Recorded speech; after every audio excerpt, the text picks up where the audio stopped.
C'est la trêve internationale les amis, donc aujourd'hui, petite vidéo actualité. On va parler de Pau Koubassy, Michael Faye, Gavi, João Félix et Araujo.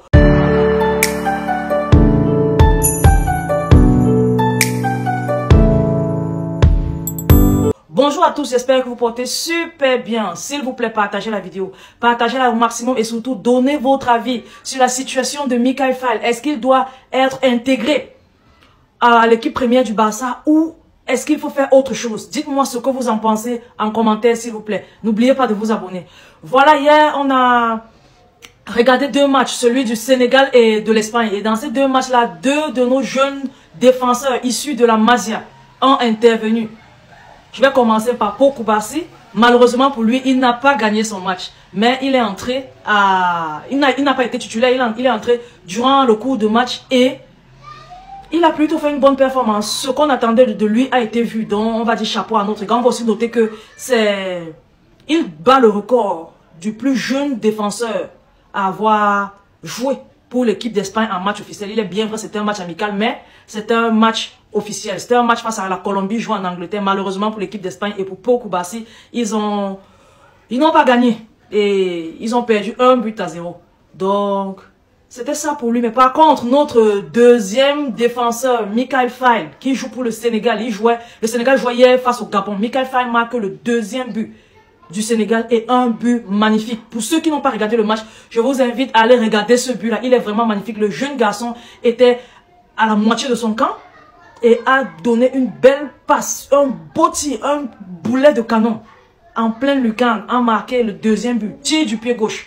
C'était un énorme but, franchement, pour un jeune garçon de 19 ans, formé à la Masia. On s'attend à des choses magnifiques, mais à ce type-ci de but, franchement, c'était fantastique. Ceux qui n'ont pas regardé, allez le regarder. Voilà, pour ce garçon, il a 19 ans. Il a 19 ans et il joue pour le moment, il joue encore. Il est bien vrai, il a déjà fait de temps en temps certaines apparitions avec l'équipe première, mais il joue la plupart du temps avec l'équipe B, l'équipe B du Barça, et il est très bon. Moi, je me dis, il est super bon, super bon. Et pour moi, je pense qu'il doit avoir sa place en équipe première. Il est hyper efficace pour ce que j'ai vu. Je ne regarde pas beaucoup les matchs de l'équipe B. Mais quand on a parlé de Michael Faye, on m'a dit qu'il allait, j'ai lu qu'il allait jouer pour le Sénégal. Je me suis dit, ok, ça vaut la peine de regarder ce match. Et pour moi, il a fait un bon match. Il a fait un très bon match avec l'équipe du Sénégal. Et en plus, il a été buteur. Moi, je me dis, c'est quelqu'un sur qui on peut compter. Donc, il est important pour moi. Je sais que, pour nous, le Barça, je sais que Xavi est très bon quand il s'agit de faire rentrer des pépites de la Masia dans l'équipe première. Donc franchement, j'invite à ça. Je sais qu'il a vu la prestation de Michael Faye. Je sais qu'il suit Michael Faye en équipe B. Et pour moi, il est grand temps. Le gamin a déjà 19 ans. Il est grand temps pour lui d'intégrer l'équipe première et d'essayer d'arracher sa place. Une place de titulaire ou de titulaire indiscutable. Ou bien de gagner même seulement le temps de jeu. Et mieux se faire voir aux yeux de tous ces amoureux de football là. Pour moi, il est important. Il est déjà temps pour ce jeune garçon Faye de rejoindre l'équipe première. En passant, je vais dire chapeau à la Masia parce que franchement, pour un centre de formation, je ne pense pas qu'il y en a deux dans tout le monde du football. Il y en a pas deux. Parce que franchement, ils ont sorti, je pense, ces 2 dernières années, Ansu Fati, ils ont sorti Gavi, ils ont sorti Baldé, ils ont sorti Lamine Yamal, maintenant Pau Koubassy, Hector Ford, voilà Michael Faye. Franchement, pour un centre de formation qui peut te sortir autant de pépites de classe mondiale en, je sais pas, 18 mois, ou bien en 2 ans. Franchement, je tire un coup de chapeau. La Masia, vous êtes fort. Vous êtes vraiment fort. Je tire un coup de chapeau. N'oubliez pas de me dire en commentaire, que pensez-vous de la situation de Michael Faye? Est-ce que Xavi doit l'intégrer définitivement? Est-ce qu'il doit être intégré pour gagner plus de temps de jeu? Pensez-vous que Michael Faye peut devenir un titulaire incontestable en équipe première du Barça? Pour moi, je pense qu'avec beaucoup de travail, beaucoup de détermination, oui, il peut devenir un titulaire incontestable. Regardez par exemple Pau Koubassy. Il est beaucoup plus jeune.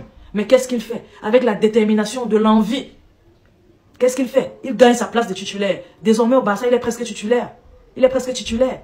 Et ça, c'est en notant que devant lui, on a des cadres à la défense, tels que Araujo, Koundé, Christensen et autres. Donc, regardez bien.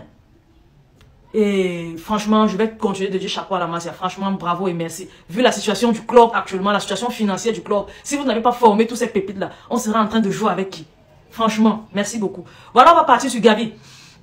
Gavi, hier, sur les réseaux, on a vu des vidéos et des images de lui en train de s'entraîner sur la plage. Ça montre que l'opération s'est bien passée comme ils avaient annoncé et que tout va pour le mieux. Sa convalescence est en train de d'avancer à pas de géant. Il est déjà en train de prendre des marques sur la plage et à s'entraîner. C'est une très bonne nouvelle.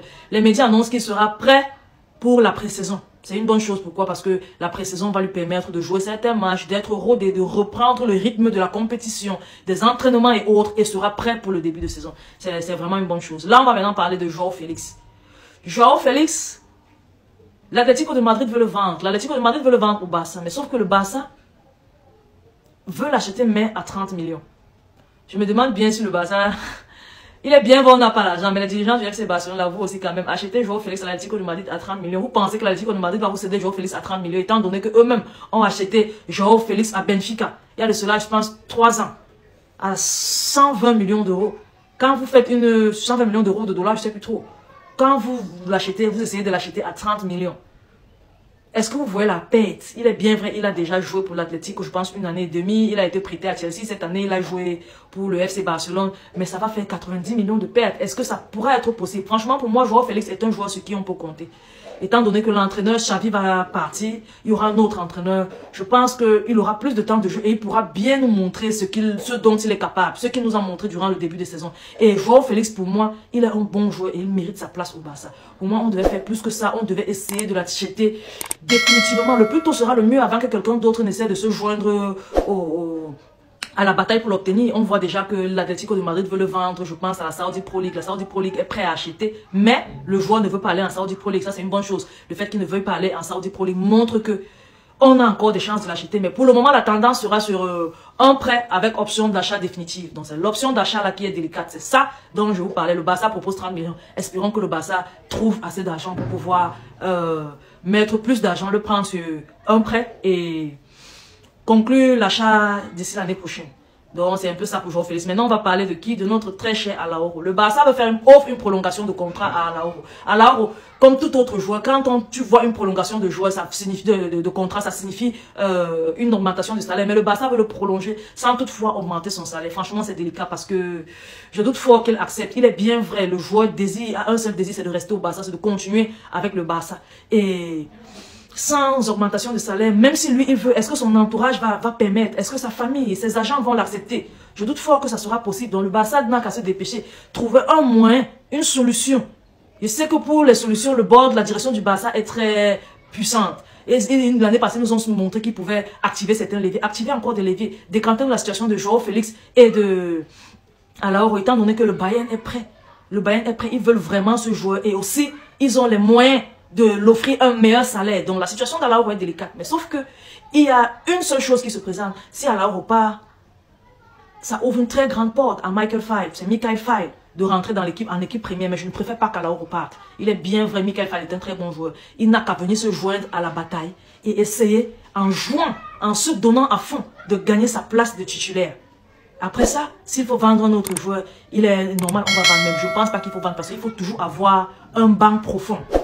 Si Araujo joue, que Michael File soit sur le banc. Si quelqu'un d'autre joue, que d'autres soient sur le banc et qu'on ne soit pas à court de joueurs.